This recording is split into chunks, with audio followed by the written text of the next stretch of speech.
Hello, everybody. I'm Jordan Weber, and today we are going to go over training seminar. So we're going to have a 3-day training seminar event where I'm going to go over all of the logistics of training and programming and creating a workout, and then I'm going to go over that full workout today. So first thing we're going to talk about are the 4 training buckets. Okay, we have 4 training buckets. We have our movement bucket, we have our strength bucket, we have our power bucket, and we have our conditioning bucket. Okay, these 4 buckets need to be filled each week, but we don't need to overfill these buckets. So it's important to make sure that we get the right amount of dosage for each of these buckets. Things that you can typically maybe overfill, maybe on that movement side, could be things like adding stretching and foam rolling into your daily routine and walking. Those things you can probably do as much as you want. Things like strength training, power training, and conditioning training need to be microdose, sometimes mediocre dose, and never macrodose. So making sure that you're not overdoing the training and then getting injuries because of your training, and then going further into debt as far as your health ratio to your risk ratio. So we want to make sure that we're always cutting the risk off by preventing injuries first in the weight room, then by helping you perform a little bit better outside the weight room, whatever that is in your day-to-day life, and then also to prevent injuries that may occur in the day-to-day lives, whether you're an athlete or you go to work. So making sure that you stay healthy. We don't want to have shoulder pain or knee pain or hip pain that limits us from being able to bend over, sit down, get up and off the ground, be able to pick up our kids, grandkids, that type of thing. So we always have to think about functional mobility first. So functional mobility is going to go into that movement bucket. Okay, functional mobility or mobility for short, or flexibility. This can involve things like stretching. This can be things like foam rolling. These can also include like massage therapy. So I'll put massage here, and then I'll also put any type of active stretching as well. Okay, we don't want to do too much as far as active stretching. We don't want to turn that into dynamic or power movements, because then we're starting to use our power bucket. So thinking about those things, so stretching like static stretching, active isolated stretching, and PNF stretching, foam rolling, using a foam roller, lacrosse ball, or whatever the trigger releases. Maybe it's massage, and then active stretching. So actually using isometrics in your training while you're stretching to perform end range strength movements. So doing all those things during your movement bucket and providing those in your weekly routine, and then also adding this into your actual workout. So every workout should also include each of the 4 buckets. Then we have our strength bucket. Okay, those are things like we have our pull, push, and then we have our lower body, and then we have our core training. Okay, so our pulls can be vertical or horizontal. So rowing actions, 1-arm row, pull downs, that type of thing. Then we have our push, which can also be horizontal pushing or vertical pressing overhead, right? Or incline pressing. We can also factor in lower body, right? So our hip dominant movements, which are mainly emphasizing our glutes and our hips, and our knee dominant exercises that emphasize more our squat patterns, lunging patterns, and knee dominant exercises that call the quads. Then we also have our core training, which is completed in many different ways. We have anti-rotation, anti-extension, anti-lateral flexion. We have diagonal means of using the core. We also have your typical sit-up. So there's many different ways to train the core, and looking at stability of the core when we're performing it, as well as the flexion exercises. So then after strength, we're going to have our power bucket. This is going to be things like sprinting, throwing, med balls. Maybe you're programming Olympic movements if you're with athletes. And then you're going to also have Maybe your kettlebell swings can also be thrown in there, and any type of power work, throwing. We've already covered that with med balls, and jumping. So really important, those power aspects: jumping, throwing, med balls, and sprinting. Sprinting 2 times a week for 2 to 3 sessions or trials, whatever it is, time 10s or 40s. Throwing med balls, that can be done in sets of 2 to 3 with about, you can go 5 to 10 reps there, because you are adding more repetition to that power. Is more of an anaerobic power than it is like sprinting. Sprinting is going to be max all out. Olympic, again, 2 to 3 sets, 3 to 5 reps probably, or maybe 1 to 2 to 3 sets, and then 3 to 5 reps with heavy recovery on all of these. So you want heavy recovery on all these power exercises. So if you do them in a circuit, make sure you have a good recovery bout, maybe double or triple the amount that you actually perform the movements. Kettlebell swings can be done in sets of 2 to 3 for 8 to 10 reps, heavy, and then jumping 3 to 5 seconds, and that's going to be max jumping, whatever it is, hopping, it could be skipping, any type of explosive movements like that could all be your power bucket. Okay, now we're going to have our recovery bucket, our conditioning bucket. So that's going to be our zone 2 work, conditioning. That's going to be zone 2. It's also going to be high intensity interval training. And then also maybe a little bit of combination walking.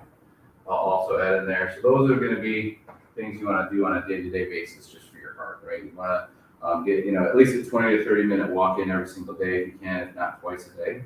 And on top of that, you want to get about 150 minutes of zone 2 work per week, whatever if that's in your circuit training or a combination of your aerobic training and your circuit training. Try to get at least 150 minutes, and that's about 60% of your heart rate max. So if I'm at 182 heart rate max, my aerobic intensity is around like 110 to 130 in that range. Okay, and then if I'm working in that range for about 20 to 30 minutes, 5 days a week, I'm getting my zone 2 work. You have your high intensity interval training. You might have a 10-second on, 20-second off approach. You might do that 8 times. That can be on the bike, or that can be a sprint. And then walking, that would be just recommended every single day, 1, 2, 3 times a day if you can. All right, so there's our 4 buckets. And then inside these buckets, we create our programming and we create our actual workout, okay? So first thing we're going to start off with is our mobility. So we're going to start off with a warm-up. That's going to involve foam rolling. And that's going to be all the major joints. Then we're going to go into stretching. Okay, and then we have motor control exercises, followed by dynamic stretching,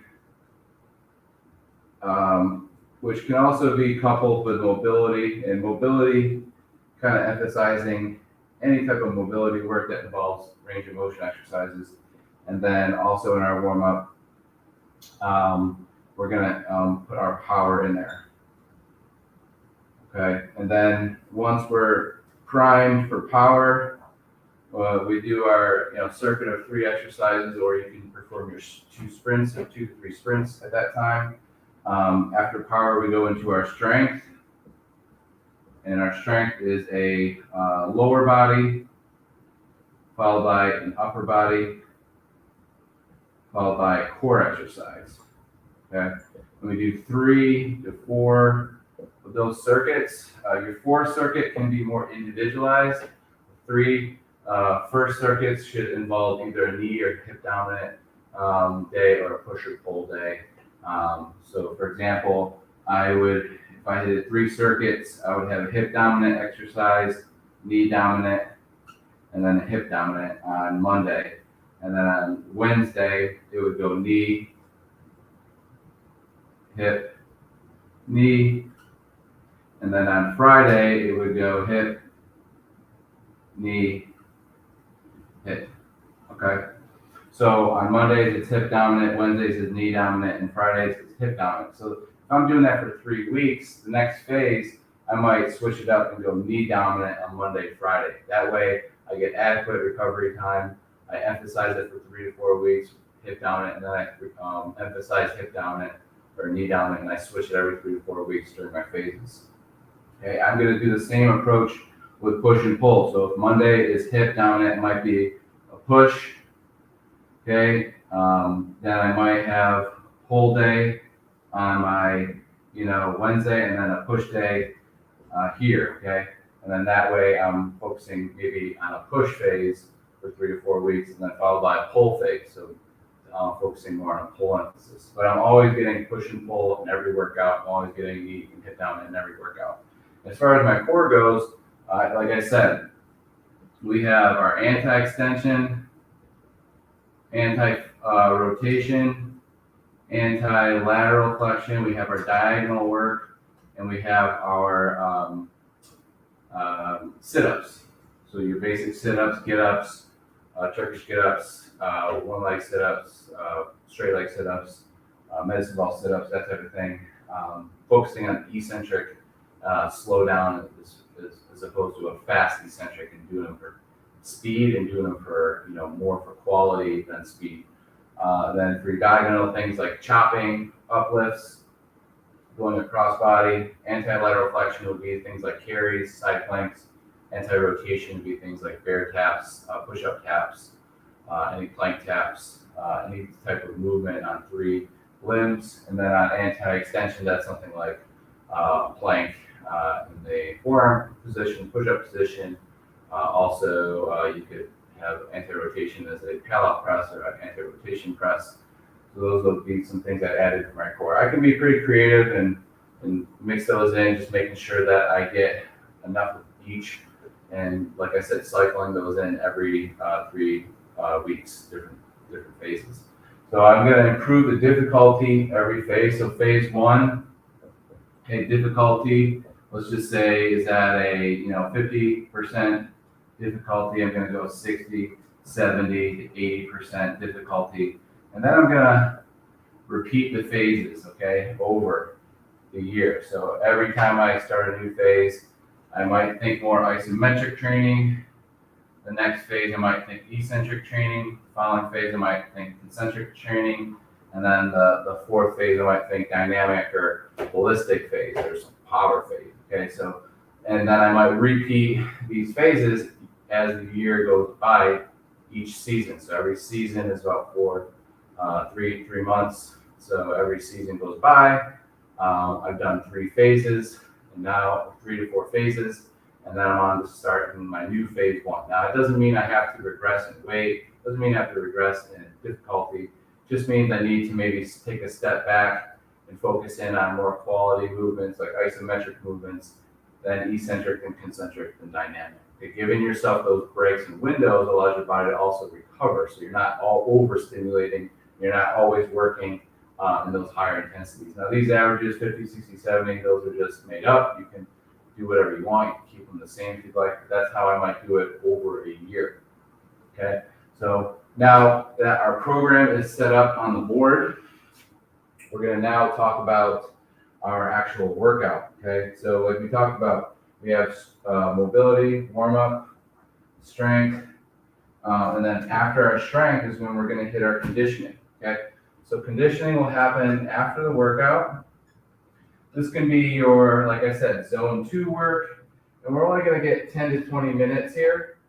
Okay, 10 minutes of high intensity interval training or about 20 minutes of zone 2. So pick your poison, I guess. Okay, so make sure that you either 10 on, 20 off, 10 on, 30 off, 10 on, 50 off, that type of thing, 5 on, 55 off, higher intensities, higher rest times, or a zone 2 work if that's your preferred method. Okay, so those would be our conditioning methods after our workout. So it goes 1, 2, 3, and then 4, and then we repeat Monday, Wednesday, Friday, and we add all those buckets into each of our workouts throughout the year. Okay, and then as far as individual muscles go, we're going to go over a full body workout, starting with, like we talked about, mobility. And I'm going to go ahead and write that workout here. So we have our calves and hamstrings, hip rotators, upper back, low back, lats, adductors, and quads. So basically, we're gonna foam roll the whole body. Okay. Then we're gonna stretch. We're also gonna lacrosse with tennis ball, the lateral hip and posterior shoulder for 30 seconds each. Okay, so I'll put that in there as well. Lacrosse ball, the shoulders and hips. For stretching, we're gonna have a hip rotator or pigeon stretch, adductor rock, quad rib roll, Spider-Man, and a one leg hip lift. Okay, so there goes, that's a little mobility and stability. One leg hip lift is our stability or motor control portion. And then into our dynamic warm up, we're gonna have knee to chest. We have leg cradle, march, pogo hop, skip, butt kicks, back pedal, and we're going to have a backward run. Okay, after that, we're going to have a standing chest pass. So we're going to have a med ball chest pass. It's going to be our power. And we're going to have a box jump, or just like pretending you're jumping over a box. And then for the strength portion, we have a dumbbell bench press, slide board, reverse lunge, half kneeling, hip flexion hold. And that looks like a motor control exercise. So that core exercise that we talked about, lower body, upper body, you can do core, you can do a corrective exercise, you can do a motor control exercise, whatever you prefer. If you don't want to overdo it as well. So if you don't want to burn the steak there. So that would be circuit number 1 or A. We have circuit B.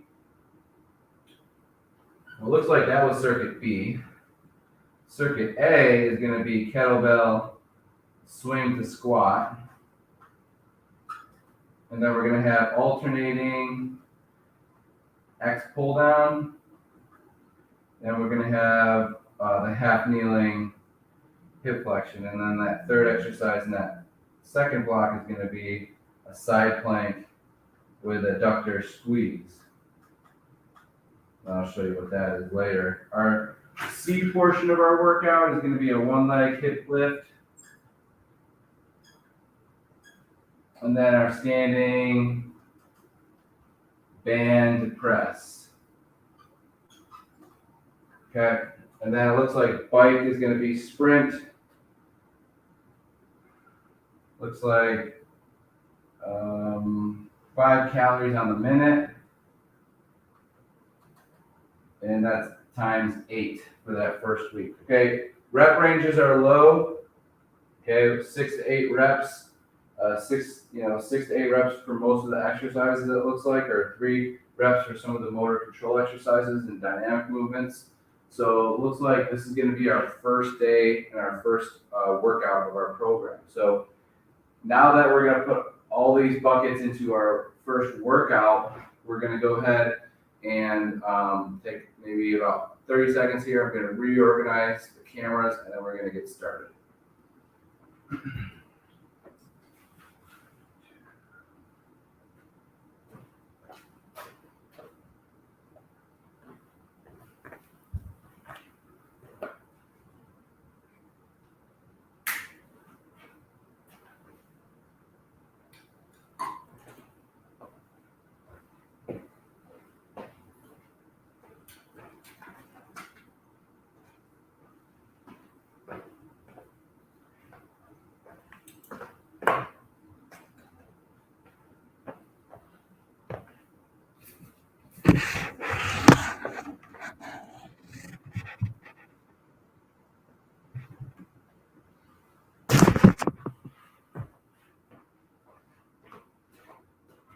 Just got to bring the camera down a little.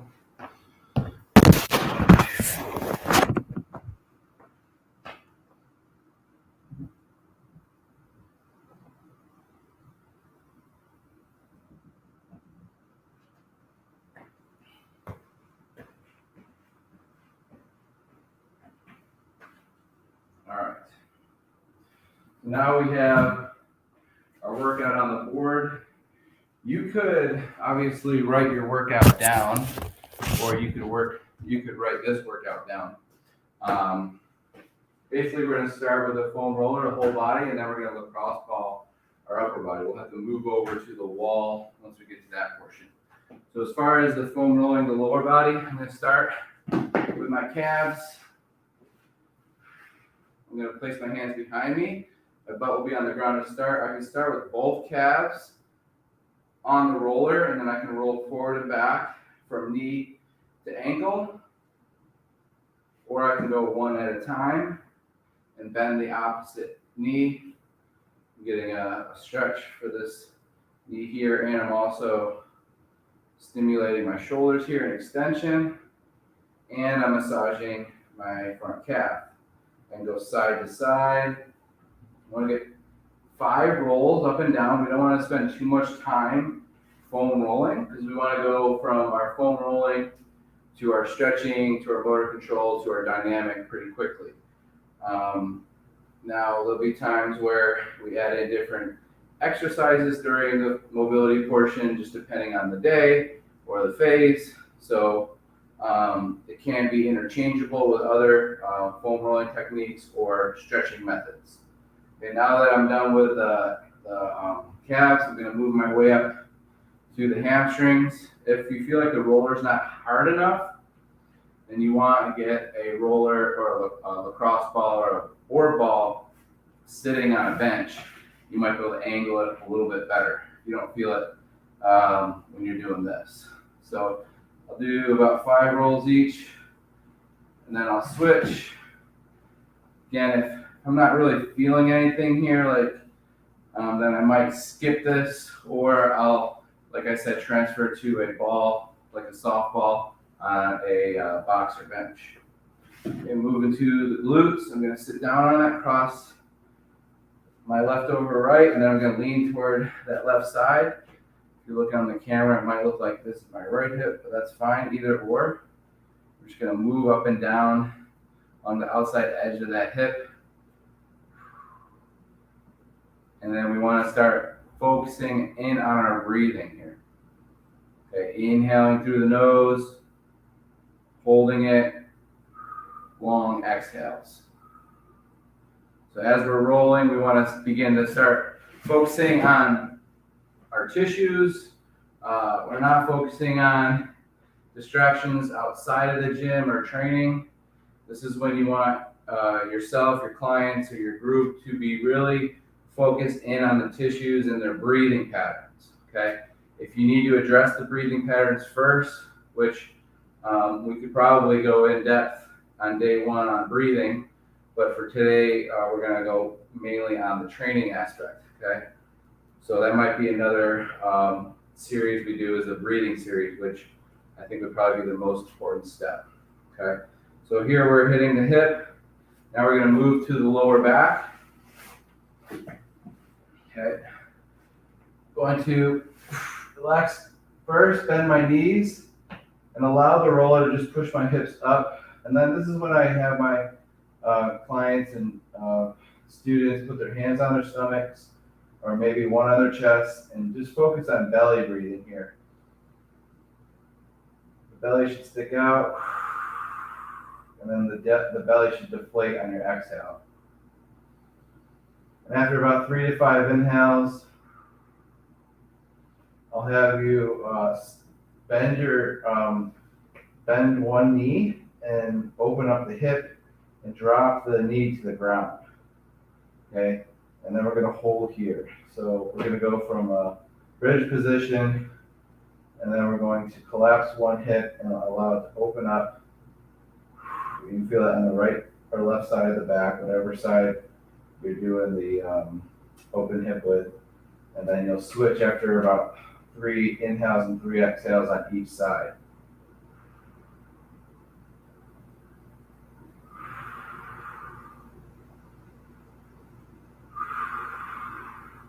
We're going to move up the back to the upper back. I'm going to bring my hands together.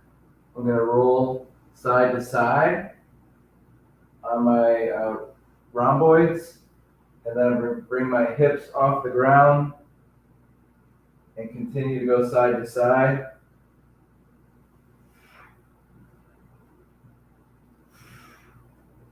I can bring my arms overhead. We want to be careful that we're not arching our back too much like this, that we keep our hips forward and up.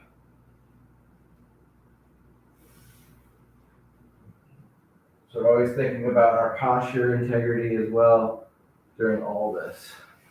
And for our lats, going underneath the armpit, hands overhead, interlaced, and then we're just kind of rocking into the lat one side at a time. You can also rotate forward and back, and then try to reach that posterior deltoid. Kind of roll into that area. And then switch side.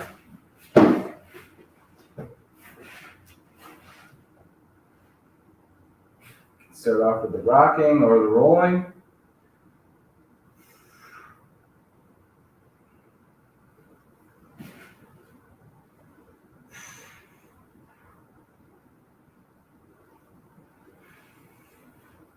Again, getting our lat here, all the muscles that help us bring our arm overhead. Then from here, we'll get our adductors, kind of drape our leg over the roller, and then roll the inside of the thigh from the knee to the hip, focusing on those three areas next to the knee, midline, and close to the hip bone. And just rolling in those tissues there. Switching side.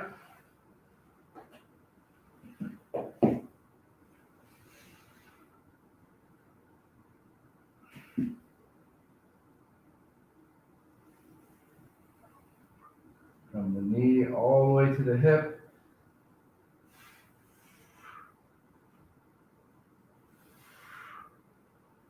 And then we can get those quads. We can do these one or two at a time. I like to bring my feet out and allow it to really crush the inside of the thighs.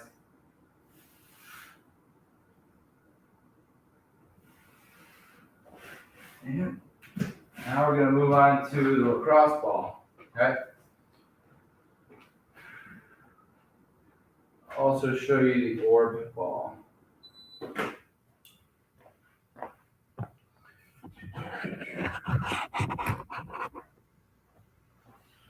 All right, so what we do is take this lacrosse ball, put it behind my shoulder, and roll into the upper back of the shoulder to the trap area. I can also use this orb ball to hit my hips. Okay, let's see if I can get a better angle.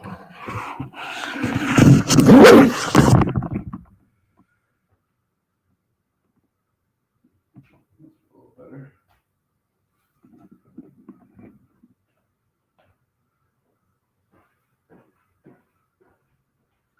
So I just put places behind my head, I roll down to the middle, and then I go over to the rhomboid, or in between the spine and the scapula. That area there is the rhomboid, and you're also on top of the trap. It goes trap and rhomboid. You have your major and minor, and then you have your trap up here on your side of your neck muscles, or your trapezius muscles. And then we can move down a little bit the spine into the rotator cuff, just rolling it in and out of areas that might have some tension.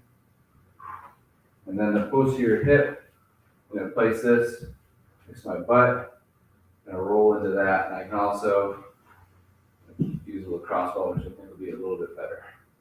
But this is called the orb ball. This is good for getting the hamstrings on the bench. So again, about 5 rolls. And on your off days, I would, recommend doing this type of stuff on your off days. Just to give your muscles some attention. And then also just check in on things as well, in between workouts. Seeing how things feel, and then seeing how that makes you feel after, and if it helps, and keep it in your routine. If not, then take it out. All right, so that is it for the foam rolling. Now we're going to get into the stretching, and then we're going to get into the dynamic movements here. So let me position this down here. All right. Grab some water. Now we're going to go into, looks like a pigeon stretch or a hip rotator stretch. So basically when we're stretching out, we want to hit all the major muscles, and let's see if we can fix this.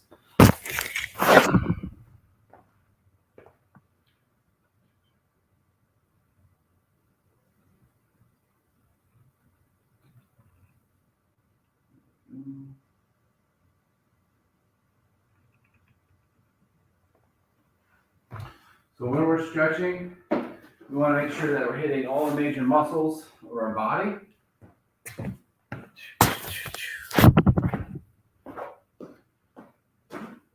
Okay, so we're going to start with the hip rotator. You can start by going into a pigeon stretch, or we can go into a 90-90 stretch. So whatever works better for you and your hip. Okay, this would be the 90-90 stretch, just bending that front knee at a 90-degree angle in front of you, and then we're hinging over the knee with a straight back. Okay, and then if we want to advance that, we can go into a pigeon stretch, which is when we kind of straighten the back knee, point the toe down, bend the front knee, but you might not feel it as much in the hip. It might be a little bit more knee. Okay. You can go into this position and hold, or you can go into your 90-90 position. Okay, we're going to switch side. Again, during our stretching, we want to focus on about 3 to 4 second inhale through the nose quietly, and then filling everything up, holding it for a little bit, and then long exhales out. So we're holding each stretch for about 3 to 5 inhales and exhales, not focusing on the amount of time, focusing on your inhales and exhales. Okay, so try either stretch, whatever one works for you, the pigeon or the 90-90. Next, the adductors. If you have a soft mat, that's always best for the adductors here. I'm gonna bring my knees out. My toes are gonna be touching, okay? Just like that. And then from here, I want my back straight, so I don't want to really round. I want forward on my back straight. I'm just going to rock forward and back. Then from here, I'm going to straighten one knee to the side, and I'm going to rock forward and back. And we're going to switch side, about 3 to 5 rocks on each side. You can also do this sitting in a chair, one leg at a time. All right, after our adductor stretch, our quad rib roll, so hands and knees. We'll bring our elbows in front of our knees, wrap one hand around the opposite chest, rotate open, look up at the sky, take an inhale. Exhale, hold this position. Inhale, hold. Exhale it all out. As you exhale, keep rotating. Try not to go out of this position on your inhale. Try to go deeper on your exhale. Switch side.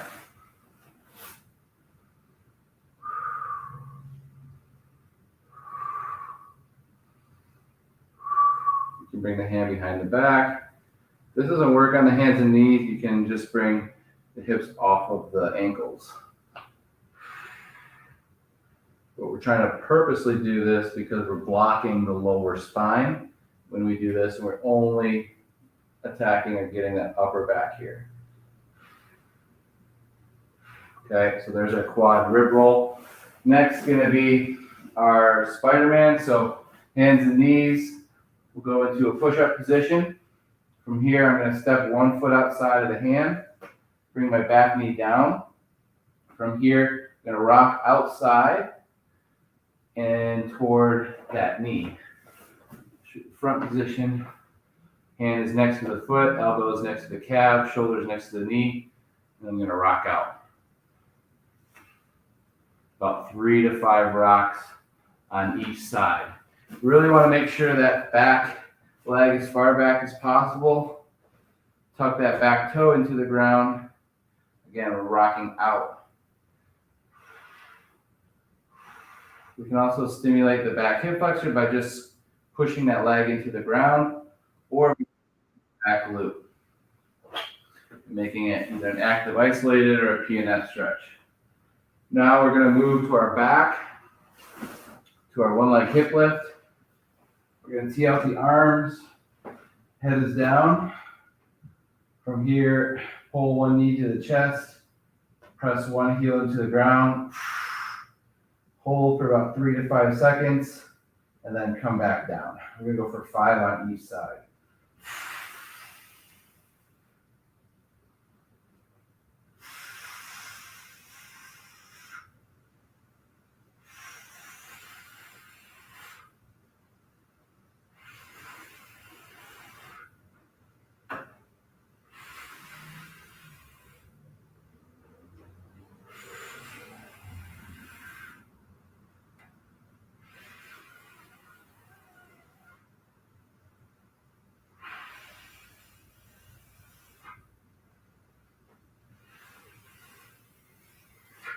All right, now we've completed our stretch and motor control.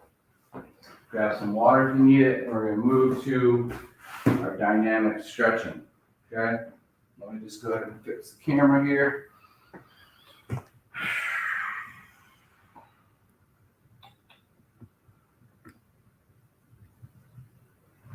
All right. Okay, now we're going to move into our dynamic stretching. First exercise is called the knee to chest. And what we're going to do is we're going to pull the knee to the chest with our hands.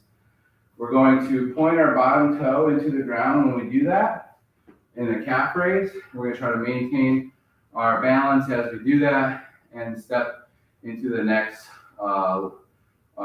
knee to chest. So it's going to look like this. I'm going to pull, point the bottom toe, step, and try to go in that order. Okay, so I'm going to get about 4 on each side.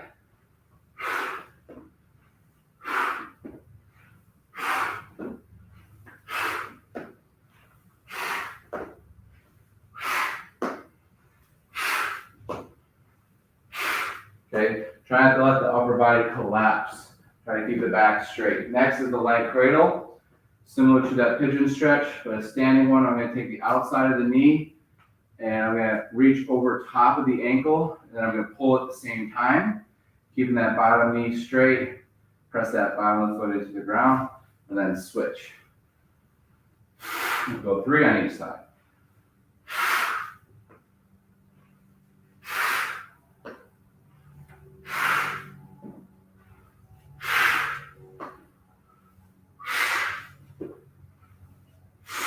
Okay, next stretch is the, looks like pogo hop. So pogo hop, 1 leg is a hop, 2 legs is a jump. So we're going to do pogo jumps to start, and then we'll go pogo hop. So we're going to balance on 2 legs, but try to keep those legs straight, like a pogo stick. So the knees are going to be a little bit straighter and landing softly. We're going to go about 5 seconds and as hard as we can, about 80% intensity. Here we go.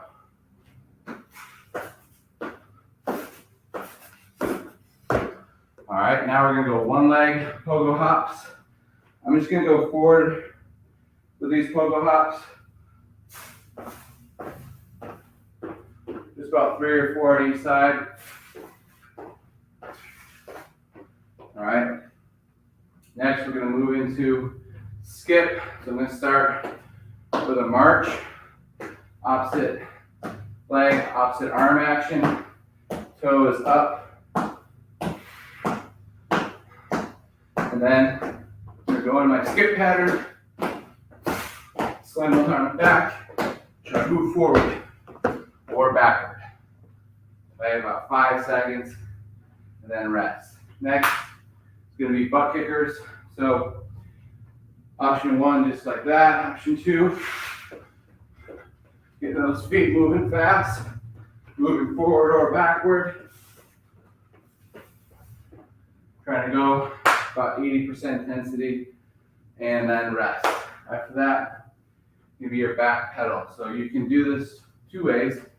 You can go with wide feet back pedal, and then you have your backward run.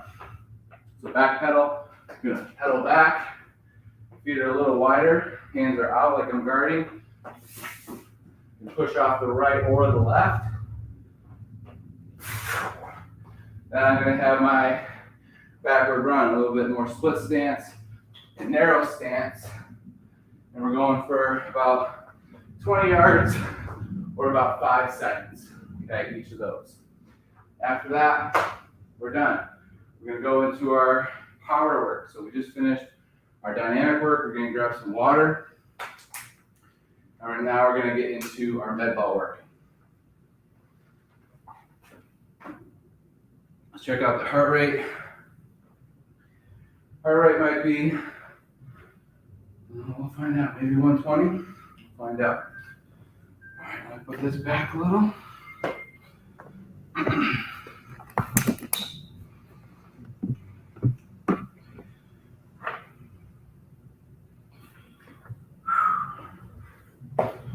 All right, so we have chest pass and a box jump.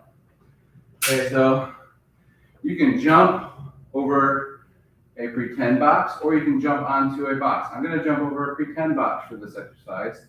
So I can show you exercises to do without equipment, or if you have a box jump and you prefer that, that's what I would start with, okay? So the first thing we're gonna perform is our med ball chest pass, okay? 4 to 6 pound med ball is the best against a hard wall. If you can't do that, you can also push against the ground if you don't have a wall, okay? From here, chest pass is going to basically be a step and a chest pass. I'm gonna have to throw downward because that's where my wall is. Or if you had the opportunity, I'd probably go at about chest level. You could also do this kneeling or half kneeling right against the wall. So I'm gonna go for 8 reps of the chest pass, followed by my box jumps, okay? I'll do some box jumps using this box, and then I'll also show you the other box jumps I was talking about. I'm gonna start with my chest pass. You're gonna go for 8 reps.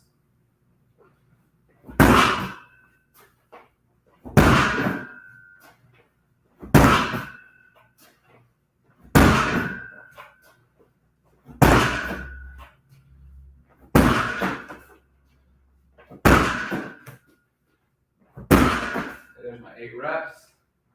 Now, we do my box jumps.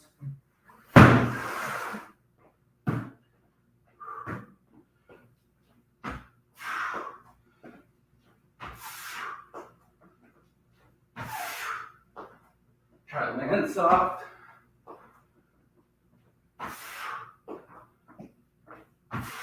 Okay, then one day you can progress to your depth jump where you just stop and stick. If you don't have a box, then I might just pretend that you have a box. Go for 2 to 4 jumps over that box. Okay, so now we're gonna rest and repeat. I'm gonna perform 2 sets of the power set, and then I'm gonna only perform 2 sets for my strength set. Okay, I like 2 sets. First set is like a warm-up set. Second set, I try to get after it. Heavy load is for the lower weights, moderate load for the heavier reps, okay? So now grab some water.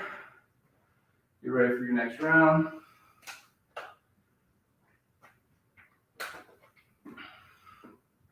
Your heart rate is over 120, you might want to wait until it's under 120 or you feel rested.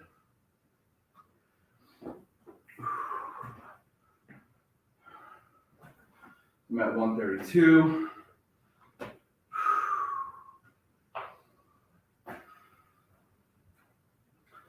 I'll let it go down a little bit.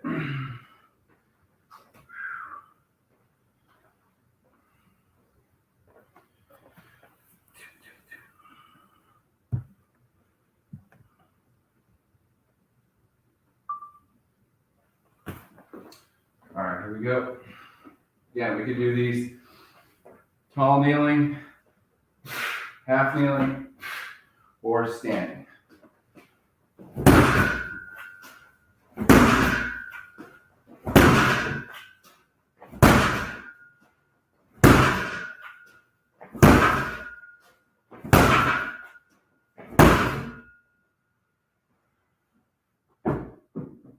Box jumps, I pretend I'm jumping over those boxes.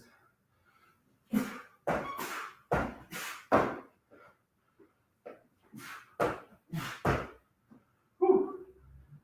There you go, there's your power. You don't need to do a ton of power. Power is what you do the least of at the highest intensities to get the most benefit. If you overdo power or you do too many jumps, too many throws, you're going to get injured, okay? It's really important that you try not to injure yourself when you're training. That's probably the number one rule. Whew. All right, so moving into our strength. Circuit A is kettlebell swing, an alternating X pull down, and then a half kneeling hip flexion hold. So I need to get that set up.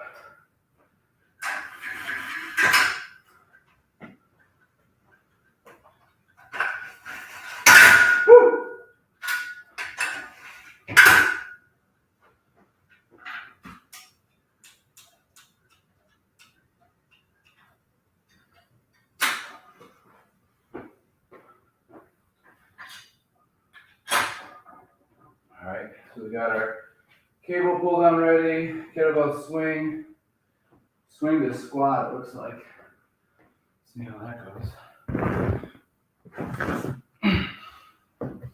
We're going for 6 reps here.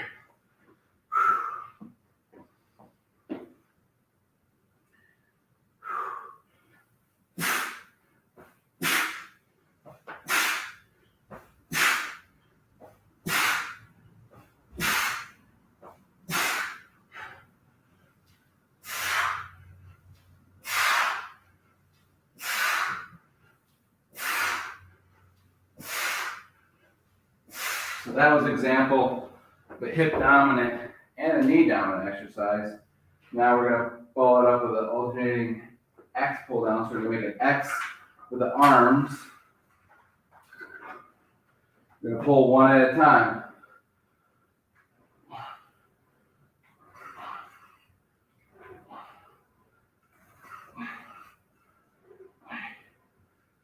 I'll probably have to lighten the load. Definitely too heavy. I can't really do the X pull down, so I'm going to do the W pull down.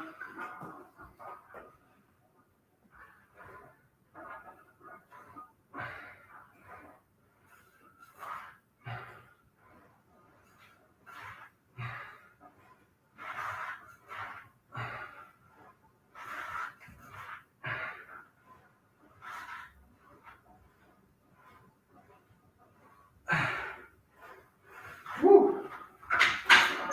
Make sure you don't jet your head forward like I was doing there at the start. So,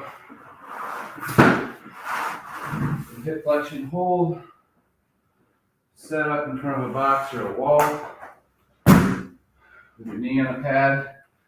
From here, Just going to lift that foot up in the air and hold for 10 seconds, and then repeat, and then switch side. I'm going to push my hands into the box, create as much intensity as I can with my whole body, and lift up. Inhale.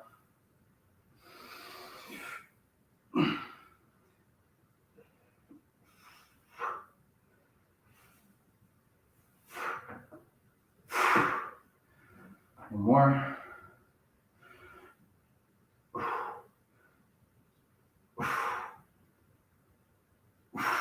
And then make sure that your posture is still good. Not rounding your head down.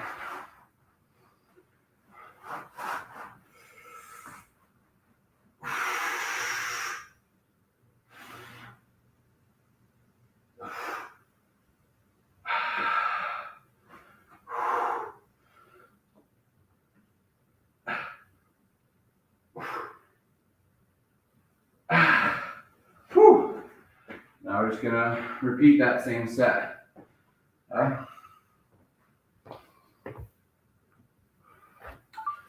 Grab some water, or some more water, be right back.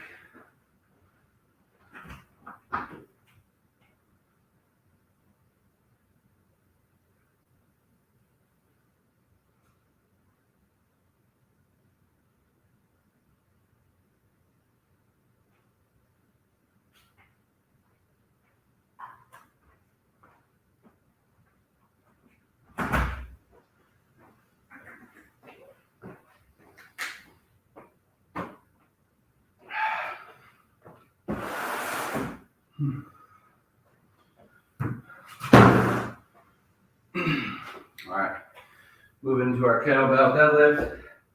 Now place your arches in line with the kettlebell.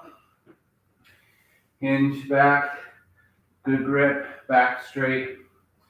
And then we're going to start with our first swing here. We're gonna let it swing behind us and then snap forward.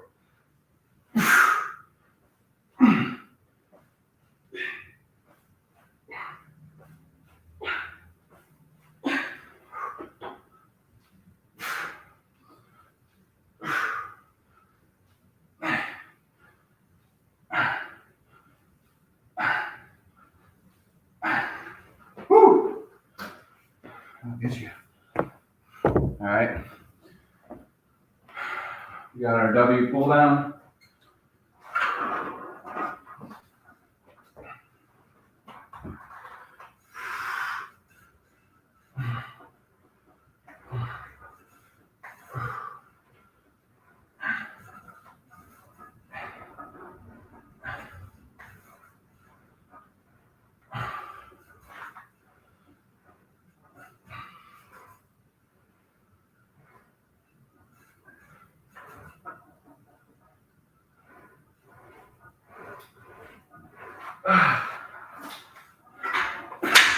Whew. Now we have our half kneeling hip flexion hold.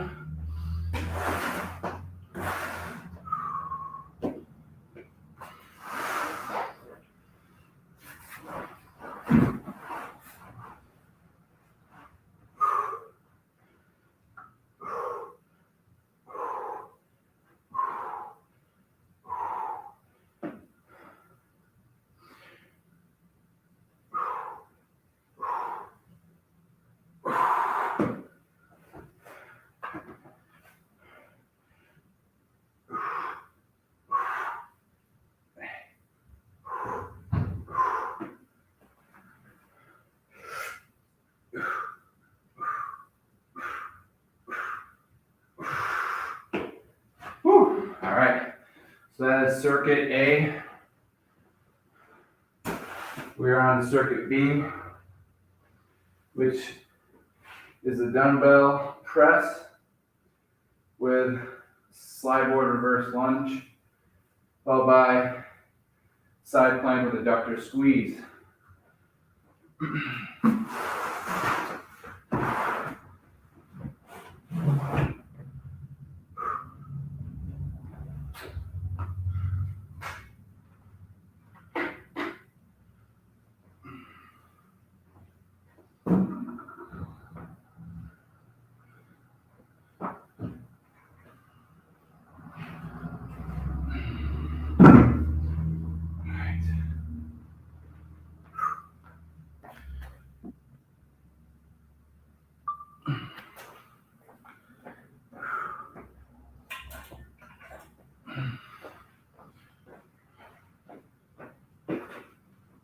All right, now we have our dumbbell bench press.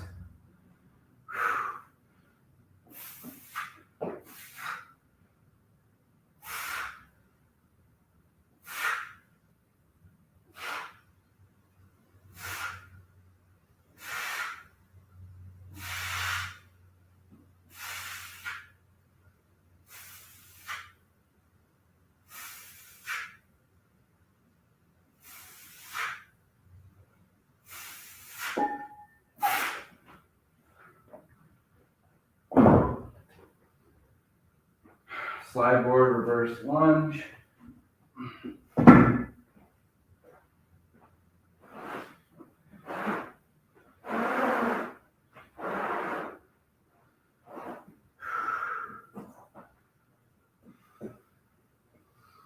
All you need is carpet and some couch movers.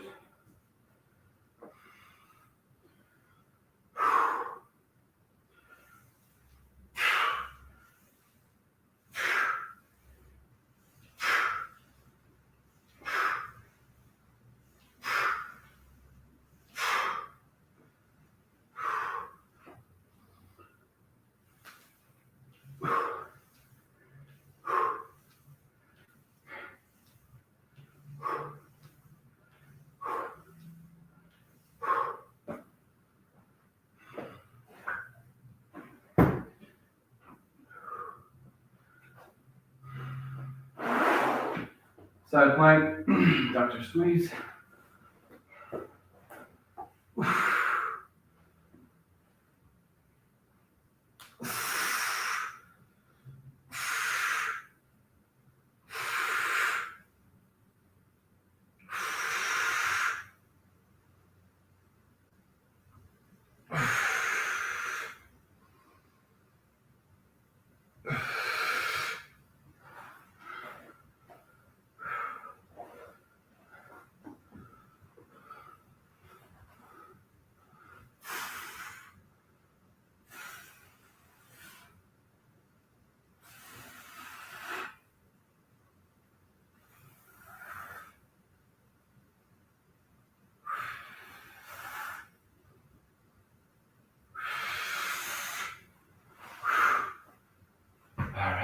There's your side plank, adductor squeeze. Take a break, repeat. So that was obviously that one upper body, lower body, core. You can do that as well. You don't have to go lower, upper, core. You can go core, upper, lower. You want to get those heavier, harder lifts first though, from your circuit, when you need the most energy.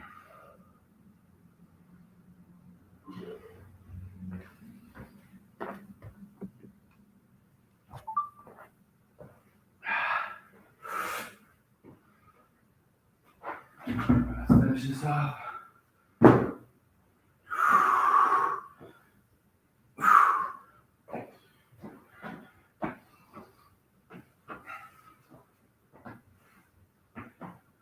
If you can, try not to lift dumbbells from the ground. Try to always use the rack to put them on and down, or to take them off and put them down. Unless you have a good back and you're all right with that. Whew.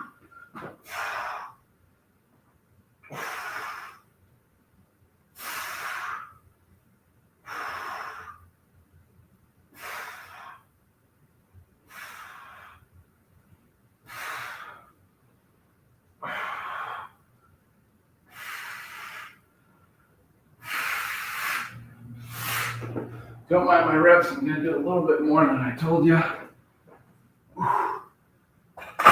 Especially if I don't have enough weight.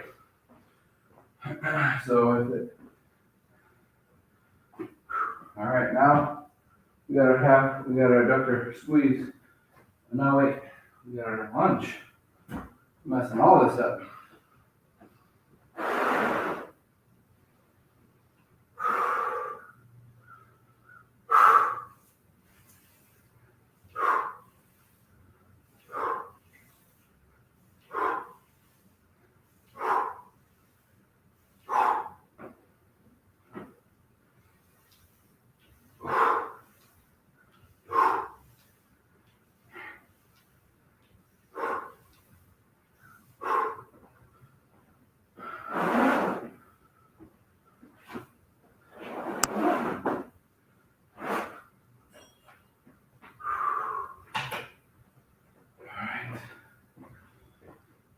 side plank, Dr. Rock.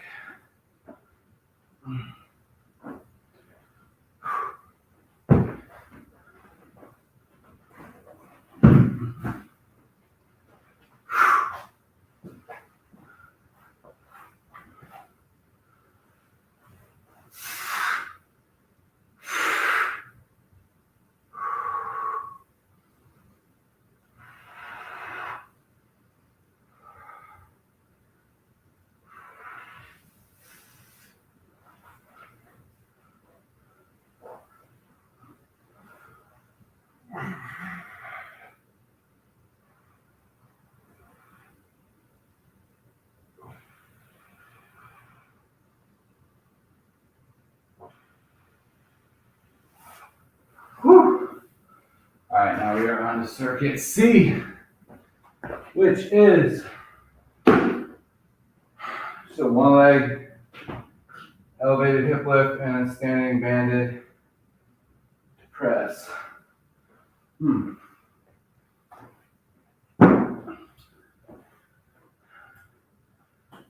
think I'll just do an anti-rotation press out, overhead press. And it looks like the one leg elevated hip lift. So try to elevate your foot about 6 to 12 inches. Obviously, higher you go, it'll be probably a little harder.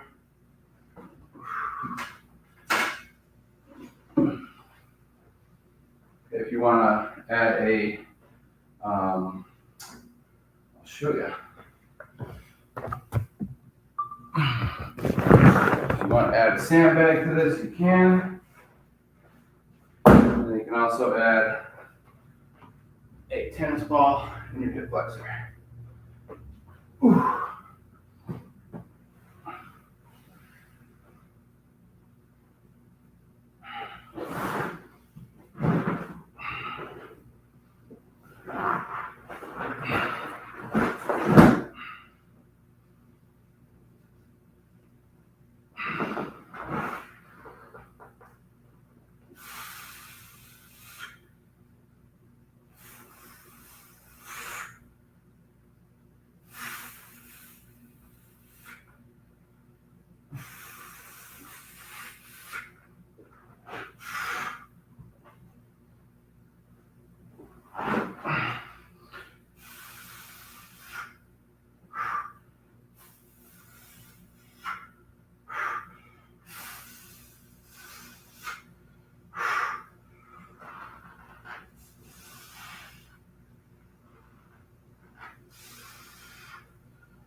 Standing band press.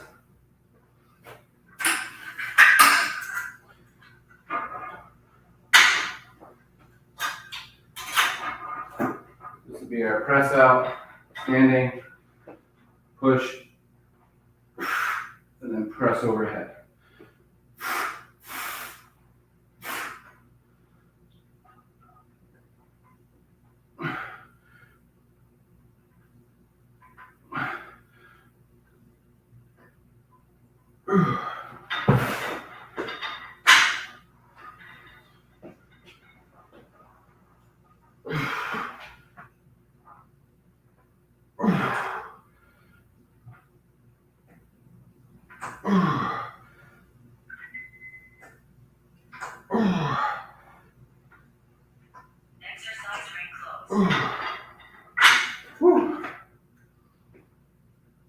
I think that's it for that round.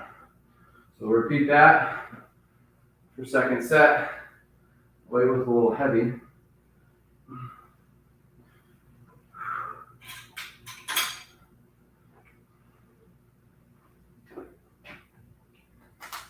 See, on that first set, actually went all out.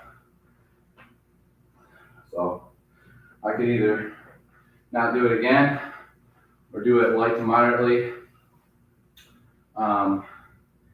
or do it the same, but I'm gonna take both of those next sets off. The next thing will be conditioning. So you can either do, like I said, I'm going to do 5 calories on the minute times 8. So it's going to go 8 minutes, 5 calories, as quick as I can, and then rest to the minute, and then repeat. And do that 8 rounds. Or I can perform some low intensity zone 2 work on a bike, or I can go for an uphill walk right now. So you could repeat that next set, like I said, then go on to your conditioning. Again, you could do 2 or 3 sets. I only showed you 2 sets, and then that last circuit I only showed you 1 set. But if you feel like you're getting a lot out of your workouts and you're putting in high quality efforts, you typically don't need 2, 3, 4 sets.